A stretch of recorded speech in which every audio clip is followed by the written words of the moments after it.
la evangelización práctica, una guía de evangelización. Si soy sacerdote, entonces tengo que ser consciente o coherente con mi función sacerdotal para poder hablar de Cristo a otros. Una vez que recibimos el bautismo del Espíritu, el bautismo en agua, el bautismo del Espíritu Santo, nos convertimos en sacerdotes de Dios. Y queridos, hay que ejercer este sacerdocio. Como la persona que acaba de bautizarse se encuentra en un estado inicial de la fe, necesita una guía, una dirección para que pueda desarrollar esta parte de esa función sacerdotal muy importante y necesaria como es la evangelización. ¿Qué es evangelizar? ¿Qué es evangelizar? La palabra evangelio viene del griego evangelión, que quiere decir buenas noticias o buenas nuevas. Cuando el hijo, el estudiante, llega a casa y dice: papá, mamá, me saqué una buena nota en el examen. Entonces los padres dicen: qué buena noticia, hijo, qué evangelio, ¿no es cierto? Cuando la hija dice: me aprobaron la oposición, ya tengo trabajo, qué evangelio, hija, qué buena noticia. Nuestro Señor Jesucristo, siendo Dios, se hizo hombre. Se encarnó a través de María para cumplir su misión y darnos a conocer la buena noticia del reino de Dios, que se ha acercado, viene hacia nosotros. Es una buena noticia. Dios creó todas las cosas, el mundo y todo lo que en él habita. Creó al ser humano, le dio disposiciones concretas y directas. Señoread sobre la creación, administradla o sojuzgadla, cuidarla, trabajar, unirse a una mujer, procrear hijos. Entre estas disposiciones oficiales, le dio una muy importante. De todo árbol comerás, pero del árbol de la ciencia del bien y del mal no comerás. Enfáticamente, hay un no. En medio de las disposiciones de señorear, fructificar, trabajar la tierra, unirse a la mujer, tener hijos, hay una concreta que le dice: no comerás. Lamentablemente, y por influencia de Satanás, el hombre consideró que aquellos mandamientos de Dios, él los podía criticar, los podía discernir y podía diferir de ellos, podía discrepar de ellos. Ellos consideraron, Adán y Eva, que tenían la libertad de disentir de su Creador, de oponerse, de discrepar con el criterio de Dios, y decidieron desobedecer la disposición. Queridos, la realidad es que, siendo Dios creador, dueño y sustentador, y con un plan maravilloso para todos, resultó fatal para toda la humanidad haber tomado la decisión que Adán y Eva tomaron: independizarse de Dios. Eso trajo consecuencias muy desagradables, puesto que el ser humano, limitado, finito, mientras Dios infinito y todopoderoso y amoroso, queda excluido, queda separado de esa comunión íntima con Dios, con el Padre. La actitud de Adán y Eva, al estar separados de Dios, fueron heredadas, ¿no? Traspasaron a la humanidad, y ahora toda la raza humana nace con esta tendencia natural a la rebeldía hacia Dios. Las consecuencias están a la vista: muerte, es decir, separación espiritual de Dios; enfermedades, odio, rencor, ira, celos, envidia, contiendas, homicidios, ambición, mentiras, deshonra, adicciones, robos, y todos los males que aquejan a nuestra sociedad provienen de esa actitud de rebeldía y de haber quedado separados de Dios. Todos estos males no son la voluntad de Dios, no es lo que Dios quiere para la humanidad. Dios mismo, en vista de que en nosotros no existe virtud alguna para cambiar nuestra naturaleza caída, el orgullo, la rebeldía, el egoísmo, no podemos, no tenemos esa fuerza, esa capacidad de decir, pues a partir de ahora ya no soy más orgulloso. Decido, asumo la voluntad de que ya no soy más egoísta. No se puede. El ser humano en sí no tiene ese poder. Envió Dios a Jesucristo, su Hijo, para revertir la acción y las consecuencias de Adán y darnos, escuche bien, una nueva oportunidad a través de Jesucristo, de su muerte y su resurrección. Y esa es una buena noticia de su señorío, de su reino. Si le damos el lugar que le corresponde en nuestro corazón, devolviéndole su autoridad, su lugar, su puesto original sobre nosotros, volvemos, dice las Sagradas Escrituras, a unirnos a Dios y vivir bajo su total propósito, que es el de tener una gran familia de muchos hijos semejantes a Jesucristo. Eso no una buena noticia, es una notición. Estábamos destinados a la muerte. La humanidad está destinada sin Dios al fracaso, a la frustración. Pero el amor de Dios es tan grande que su Hijo único, unigénito, vino a tomar nuestro lugar para ofrecerse en sacrificio y ser sacrificio por nosotros, para que tú y yo tengamos vida y vida en abundancia. Ahora, muy bien, vamos a ver 4 condiciones para presentar esta buena noticia, el Evangelio. La primera condición que yo encuentro necesaria e importante para presentar el Evangelio, esta buena noticia, es fe. Es fe. Es fe, la certeza de lo que se espera, la convicción de lo que no se ve. Sin fe es imposible agradar a Dios. Es estar totalmente convencido que Jesucristo es el único camino y la única verdad y la única vida, y que solo a través de Él podemos llegar al Padre. Fe en que al compartir la palabra de Dios se produce un ambiente espiritual y que quien administrará ese ambiente es el Espíritu Santo. Confiar en que el fruto de esa conversación, de esa acción, depende de Él, de Dios, del Espíritu Santo, y que el mismo Espíritu Santo te guiará cada palabra que digas. Dice la palabra de Dios, es una promesa que cuando nosotros hablemos, no nos preocupemos mucho de si esto, me voy a acordar de todo lo que estudié, de todo lo que repasé. El Espíritu Santo nos llevará a la verdad y a decir lo que tengamos que decir. Pero hay que tener fe. Hay que creer. La segunda condición que considero necesaria para compartir el Evangelio es la pasión. Las oportunidades para dar a conocer la buena noticia del Evangelio se pueden presentar ante ti diariamente, más seguido y más en bandeja de plata de lo que pudieras imaginar. Siendo testigos de la necesidad que tiene la gente del reino de Dios, sabiendo que van camino al infierno y a la muerte eterna sin Cristo en sus corazones, querido, en ti y en mí debe surgir una pasión, un fuego en nuestro interior debe brotar para poder salvar, para poder echar el salvavidas, para poder estirar el cable, ¿no? La cuerda de salvación a quien podamos, para ofrecer y presentar la oportunidad del cambio de vida a vida eterna, de muerte a vida, de pecado a salvación, de dolor, de angustia a amor, gozo y paz.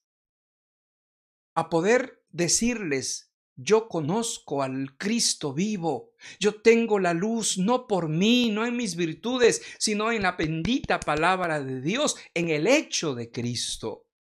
Necesitamos la pasión de de la emoción de poder nosotros ser considerados salvos, de haber nosotros tenido esa experiencia personal de la salvación, de haber recibido a Cristo en nuestro corazón, de ser conscientes y valorar el precio que pagó Jesucristo para que tú y yo, que somos hijos de Dios, que somos de la iglesia del Señor, que somos cristianos, hayamos recibido tan grande salvación.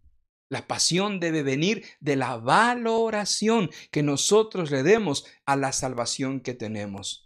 No estamos nosotros seguros de nuestra salvación por las obras que hacemos, porque dice San Pablo que por gracia somos salvos por medio de la fe, y esto no es de nosotros, pues es don de Dios para que nadie, absolutamente nadie, se gloríe.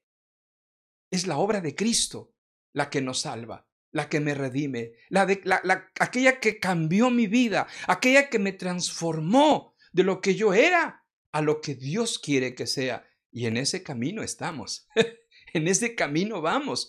Y eso, pregunto, ¿no produce en ti gozo? ¿No produce en ti alegría?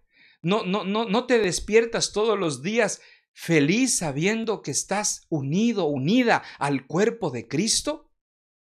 ¿Qué mejor valor para afrontar esta pandemia que aunque no estemos semanalmente congregados físicamente en un lugar, la verdad eterna de que soy hijo de Dios me une espiritualmente, me une físicamente, me une emocionalmente, me une en mi alma al cuerpo de Cristo, que por razones de fuerza mayor, obligadas, no nos podemos juntar. Yo, como lo dije al principio, sigo siendo hijo de Dios. La tercera condición es creer y admitir y, yo diría, funcionar como en un ambiente de guerra espiritual. Eso en nuestra mente, en nuestro espíritu, en nuestro interior. Mientras compartimos del Evangelio, mientras hablamos a otro del Evangelio, reconocer que estamos o nos enfrentamos a una batalla espiritualmente hablando. Recordemos que hay un mundo espiritual a nuestro alrededor. No solamente estás tú y la persona a la que le estás compartiendo del Evangelio. Espiritualmente, en ese momento, evidentemente, los ángeles y los demonios también están en la atmósfera, ¿no? En la región celeste, como dice San Pablo. Este mundo espiritual puede ayudar o afectar esta misión, nuestra misión. Porque el diablo no quiere soltar a su presa. No quiere, lo tiene atrapado. La obra de la evangelización traslada del reino de las tinieblas al reino de la luz, al reino de su amado Hijo Jesucristo, dice la Escritura. Entonces, el que está recibiendo el mensaje de salvación tiene una venda en los ojos, está atrapado en las garras del diablo. Es más, Jesucristo, al que no es hijo de Dios, le llama hijo de su padre, el diablo. Es decir que, evidentemente, la lucha espiritual va a ser cruenta porque su padre, el diablo, no quiere soltarlo y tratará de varias formas, ¿no? Inclusive algunas reales, físicas. Estás compartiendo el evangelio y se presenta una distracción, un ruido, hay falta de concentración en la persona que te escucha, etc. Es decir, él trata de impedir, de estorbar a toda costa nuestro anhelo de compartir de Cristo. No es una fábula lo que estoy diciendo. No es una utopía, no es algo simplemente espúreo, algo mítico. Es una realidad espiritual que trasciende a la experiencia física. Pero nuestra oración interna, permanente, en el espíritu, en nuestra mente, rechazando todo estorbo de Satanás o de sus demonios en el nombre de Jesús, insistiendo en pedir asistencia al Señor, a los ángeles, para tener éxito en nuestro trabajo. Esa debe ser la actitud, el momento de compartir del Evangelio. Saber que soy un guerrero, que tengo el escudo de la fe, la espada de la palabra, el casco de la salvación, el calzado de la evangelización, de llevar la palabra, el lomo de la verdad. Entonces, queridos, con toda esta armadura, nosotros podemos evangelizar sabiendo que la victoria es nuestra. La cuarta condición es el plan de seguimiento. Es decir, si al entregar semejante regalo de salvación, quienes lo reciban, no pueden quedar simplemente perdidos en la hondananza. No pueden quedar aislados. No puedo yo terminar una acción tan valiosa con una despedida para no verles nunca más, salvo ciertas excepciones, ¿no? Más bien nosotros tenemos que procurar un programa para que sean encaminados, abrazados por un cuerpo, por una familia, por el cuerpo de Cristo, que los acoja, los reciba, que sean incrustados en la iglesia, a fin de que esta nueva vida siga y continúe creciendo y avanzando bajo el gobierno de Dios para su salvación eterna. Qué importante es saber que tenemos un plan, un programa, que si hablamos de Cristo y la persona acepta al Señor Jesucristo, no queda ahí. Es el inicio, es la puerta para poder entrar a un plan de salvación eterno que tiene la iglesia. Por eso, amados, estos cuatro aspectos que quiero brevemente volverlos a mencionar para presentar el Evangelio son muy importantes. La primera condición, les decíamos, es fe. Fe. Creer, estar convencidos de que Jesucristo es la única solución para todos los problemas de la humanidad. La segunda condición es la pasión, el fuego, el ardor, el amor que yo le tengo a Dios, la gratitud que yo le tengo a Dios. Eso me impele, eso me lleva, eso me empuja a predicar el Evangelio, porque estoy consciente de lo que recibí.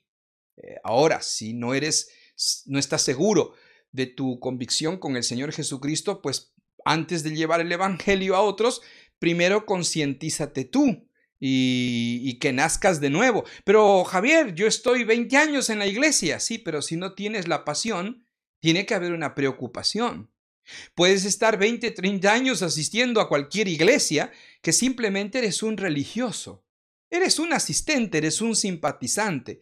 Pero un discípulo arde en fuego, arde en pasión, porque ha experimentado el gozo de Dios, el amor de Dios, el toque de Dios. Sabe que tu nombre está escrito en el libro de la vida. Y eso, queridos, no hay palabras, no hay presentación humana que pueda definir la alegría, el gozo, la pasión que eso produce en el corazón. La tercera condición, decíamos, es reconocer el ambiente espiritual para hacer guerra espiritual. Saber que estamos luchando contra espíritus del mal. Como dice la palabra de Dios, nuestra lucha no es contra carne y sangre, sino contra potestades, principados, huestes espirituales de maldad que habitan en las regiones celestes. Y luego, la cuarta condición es un plan de seguimiento. Un plan de seguimiento. Ahora, yo quiero brevemente, porque el tiempo no nos va a dar, pero quizá adelantar una manera fácil, concreta, determinada de cómo presentar el Evangelio. Las circunstancias en las que podamos nosotros evangelizar pueden ser infinitas, infinitas. Básicamente se requiere de un emisor, es decir, un portador del mensaje, y del o los receptores, quienes escuchan el mensaje sin importar dónde, el lugar físico, ¿no? Procuramos en lo posible tener un ambiente acústico óptimo, evidentemente, ¿verdad? Lo más óptimo posible, que me escuche claramente, que no haya interrupciones inmediatas. El momento de hablar, orar, por eso hablamos de guerra espiritual, que no haya interrupciones, que no haya distracciones ambientales.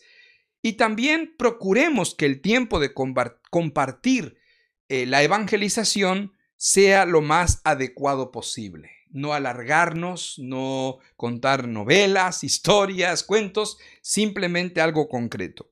Entonces, yo he preparado una guía rápida y práctica para que sepas qué decir. Algunos hermanos de la iglesia me han dicho: Javier, no sé cómo evangelizar. Yo quiero evangelizar, pero no sé, les he contado mi testimonio, es muy bueno, está bien, pero es verdad que necesitamos una guía práctica para evangelizar y poder usar esta guía de forma textual, de forma de herramienta, de ayuda, de tal manera que si la usamos periódicamente, esta guía puede llegar a encarnarse en nosotros. Y ese es el deseo, ese es el anhelo, es decir, poder llegar a que se haga nuestra esta guía de evangelización. ¿Cómo presento el evangelio? ¿Qué digo? Quiero hoy día simplemente hacer un paneo, un vuelo rápido de pájaro de esta guía, porque cada uno de los hermanos de la iglesia va a tener la oportunidad de tener en sus manos esta guía. Evidentemente, hoy en día, la parte física, ¿no? El papel, ya no es posible manejarlo. Yo recuerdo hace más o menos, no sé, unos 25 años atrás, yo aprendí a evangelizar y justamente aprendí con una guía práctica de evangelismo llamada Las 4 Leyes Espirituales, muy práctico, de un movimiento mundial llamado Campus Crusade for Christ. Ya estoy hablando en inglés como eh, muy mal, ¿no? Pero Bill Bright es el fundador de este movimiento y nos enseñaron ahí en la Cruzada Estudiantil y Profesional para Cristo, en España se llama Ágape, nos enseñaron a evangelizar y se trata de un pequeño folleto en donde memorizamos, eran 16 páginas chiquitas de este folleto y las teníamos que memorizar las 16 páginas para que a la hora de compartir del evangelio, más que nuestra lectura, sea nuestra libre expresión, porque ya el contenido estaba en nuestra cabeza. Hoy en día, por diferentes factores, sobre todo lo que estamos pasando hoy día de la pandemia, no es posible acercarnos a una persona con un papel, entregarle un papel, y también la era digital nos está invadiendo, está tomando todos los espacios de nuestra vida. Entonces estamos trabajando para preparar una guía de evangelización digital, es decir, que tú puedas con la simplicidad de tu teléfono móvil tener esta guía y poder tenerla y guardarla en tu corazón. En la medida que tú compartas del evangelio, también poder guardarla en tu corazón hasta que un día ya lo digas de memoria. Ese es el anhelo, ¿no? Así es que bueno, a comer habas para que pueda guardarse y quedarse en nuestra mente.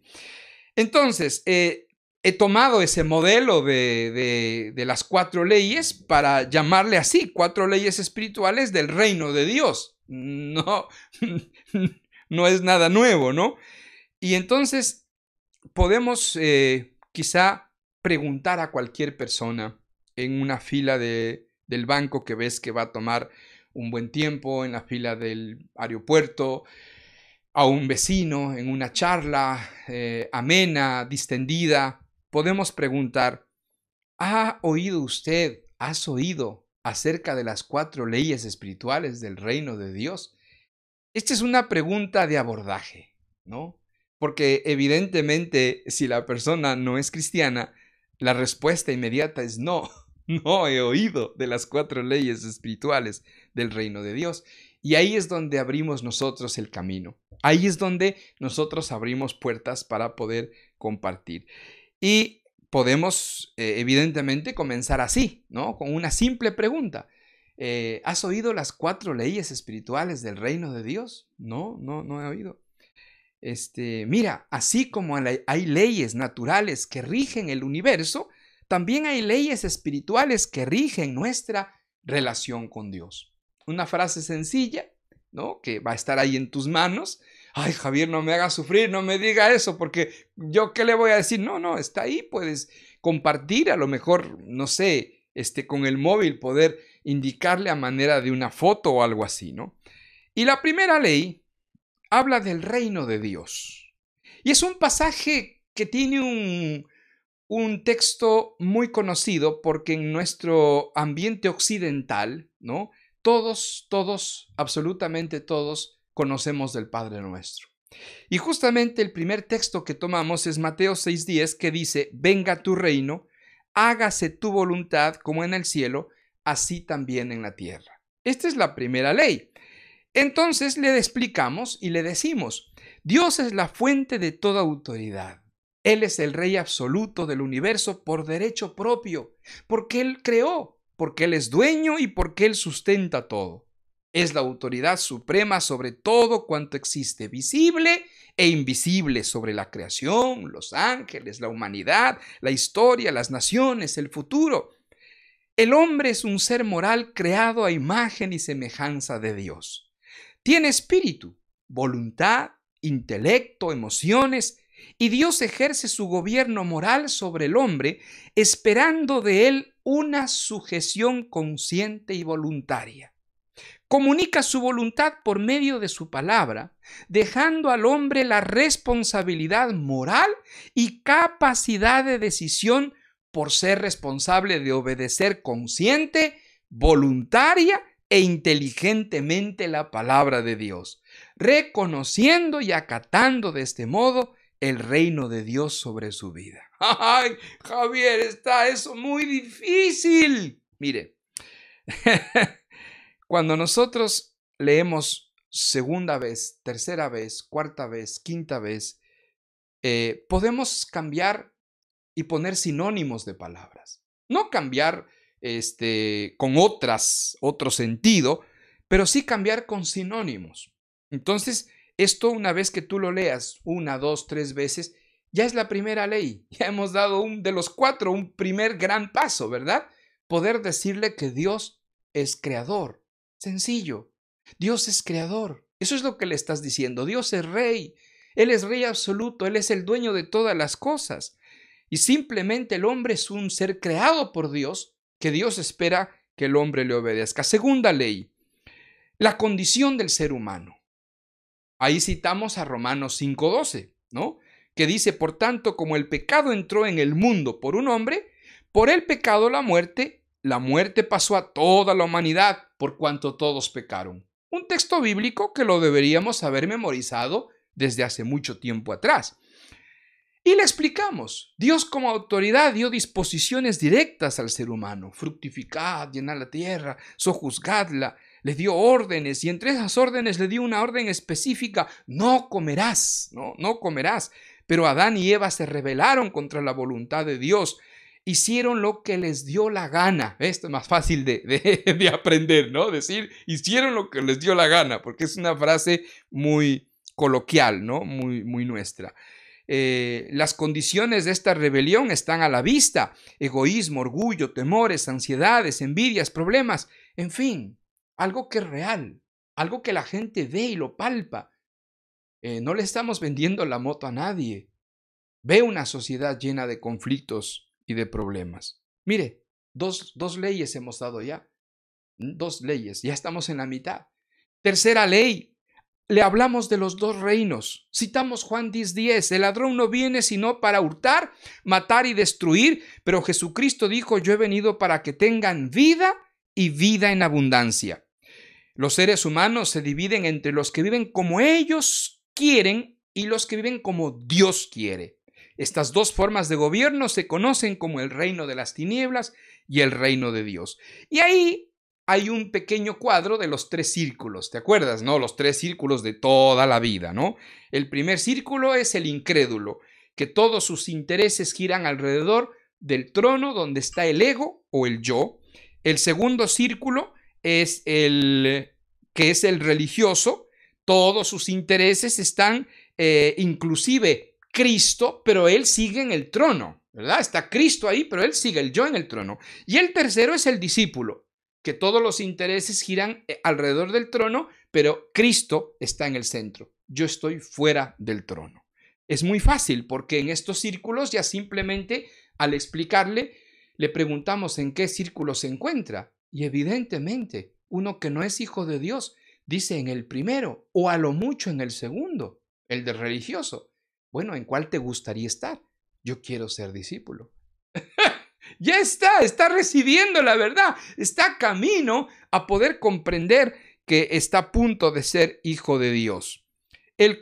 La cuarta ley es el propósito de Dios. Bueno, en esta tercera ley ya le hablamos de la confesión de reconocer a Jesucristo, ¿no? Para ser discípulo necesitamos, como dice San Pablo, si confesares con tu boca que Jesucristo es el Señor y creyeres en tu corazón que Dios lo levantó de los muertos, serás salvo. Entonces ya estamos listos para decirle, bueno, para ser discípulo la condición es creer. ¿Crees en Jesucristo? Sí. ¿Que Él es el Señor que murió? Sí, creo. Pues ya está. Ahí hay una invitación a una oración. Una oración. Estamos en un lugar, bueno, no necesitas cerrar los ojos, ni levantar las manos, ni poner las manos así, ni hacer una genuflexión, ni nada. Simplemente orar es hablar con Dios. ¿Qué te parece si hablamos con Dios? Le dices, ¿no? Ya que has aceptado y quieres y crees en Jesucristo, para que Él entre en tu corazón. Sí. Señor Jesucristo, gracias porque me amas. Gracias porque moriste por mí. Te abro la puerta de mi vida. Te recibo como mi Señor, mi Rey, mi autoridad. Gracias por perdonar mis pecados y tomar el control de mi vida y hacerme la clase de persona que tú quieres que sea. Amén. Punto. Una oración muy sencilla, pero muy práctica, ¿no? Y pasamos ya a la cuarta ley y le hablamos del propósito de Dios. Para esto tomamos Efesios 4:13, hasta que todos lleguemos a la unidad de la fe y del conocimiento del Hijo de Dios, a un varón perfecto a la medida de la estatura de la plenitud de Cristo. El propósito de Dios es tener una gran familia de muchos hijos semejantes a Jesucristo. Estos son los 4 pasos, queridos, muy sencillo, 4 leyes espirituales. Y prácticamente la persona al momento que llegó al cuarto punto, a la cuarta ley, con la oración de reconocer a Jesucristo, prácticamente está listo para cruzar la puerta y entrar al camino. Entonces, en el momento en que la persona en un acto de fe recibe a Cristo, le explicamos que han sucedido algunas cosas a esta persona. Entre ellas, Cristo entró en su vida. Colosenses 1:27. Sus pecados fueron perdonados. Colosenses 1:14. Ahora es un hijo de Dios, un discípulo de Jesucristo. Juan 1:12. Tiene vida eterna. Juan 5:24. Acaba de empezar una gran aventura de fe para la cual Dios le creó. Segunda de Corintios 5:17. ¿Puedes pensar en algo más maravilloso que le pueda ocurrir a una persona que recibir a Cristo?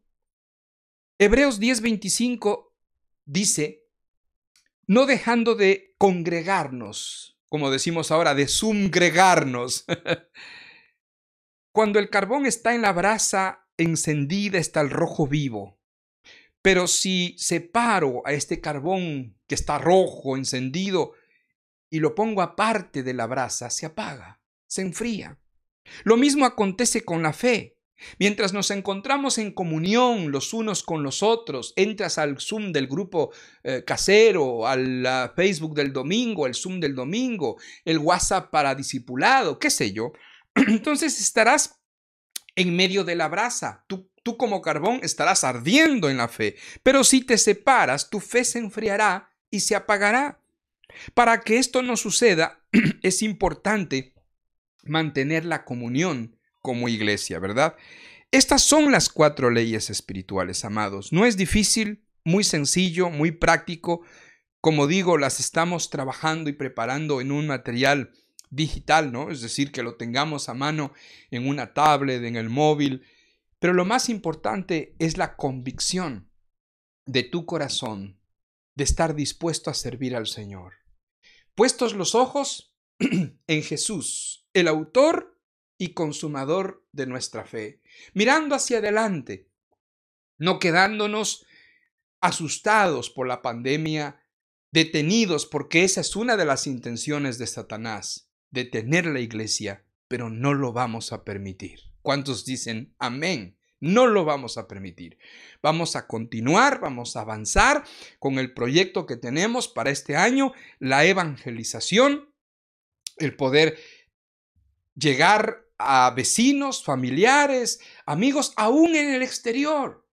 ¡Qué lindo! A mí me da mucha alegría saber que esta enseñanza la están viendo en Bolivia, la están viendo en Argentina, la están viendo en Perú, la están viendo en Ecuador, en Colombia, en todo el mundo la pueden ver por el internet. ¿Podemos hacer discípulos digitales? ¿Podemos hacer discípulos a través de internet? Sí, sí podemos, porque la voluntad de Dios es que la palabra corra y sea glorificada. Y este evangelio del reino será predicado a todas las naciones y vendrá el fin, dice el evangelio de Mateo. Es la voluntad de Dios. Es más, yo te animo, si tienes contacto con tu familia en tu país, empieza a practicar con ellos. El momento en que tengas en tus manos esta guía de evangelización, ponla en práctica. Llámales por teléfono, por Zoom, por Facebook, FaceTime, por Skype, el medio que sea. Y con una simple y sencilla pregunta comenzamos a evangelizar. ¿Has escuchado, has oído alguna vez las 4 leyes espirituales del reino de Dios? Sencillo. Bueno, amados, hoy ha sido una introducción a esto. Yo creo que el próximo martes continuaremos con la pedagogía para evangelizar, poder animarles a perder el miedo, a poder lanzarnos, a hablar a otros. Cada uno tenemos funciones en la iglesia. Mi función es enseñarles, vuestra función es como ovejas, generar ovejas, ¿verdad?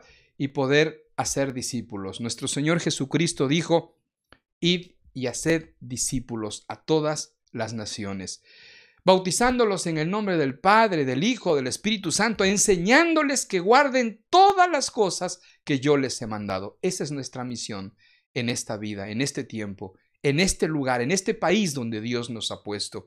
Hagámoslo con pasión, hagámoslo con fe, hagámoslo sabiendo que no somos nosotros los portadores de nuestra virtud y de nuestro conocimiento, sino de Jesucristo. Y que esa sea la verdad que rompa barreras y libere, rompa ataduras, libere, sane, cure, dé esperanza a tanta gente que lo necesita. Vamos a orar. Padre, gracias, Señor, por el Centro Cristiano de Murcia. Gracias por cada hermano y hermana, hijo, hija tuya, fiel, leal a ti, Señor, perseverante, que aún en tiempos difíciles, que aún en tiempos de pandemia, Señor, hay corazones que son fieles y en medio de las pruebas y las dificultades vamos a permanecer fieles a ti. Señor, seguimos trabajando, seguimos luchando, seguimos obrando en tu voluntad para extender tu reino aquí en Murcia, en España, en Europa y en todo el mundo. Danos fuerzas, danos sabiduría, danos gracia, Señor, y poder en el Espíritu Santo. Gracias por enseñarnos. Tú eres el Maestro, tú eres el Maestro. Gracias, Espíritu Santo, por hacernos comprender la enseñanza que viene de tu corazón. Te lo pedimos en el nombre de Jesucristo, nuestro Señor. Amén y amén. Que la paz del Señor esté con cada uno de vosotros. Adiós.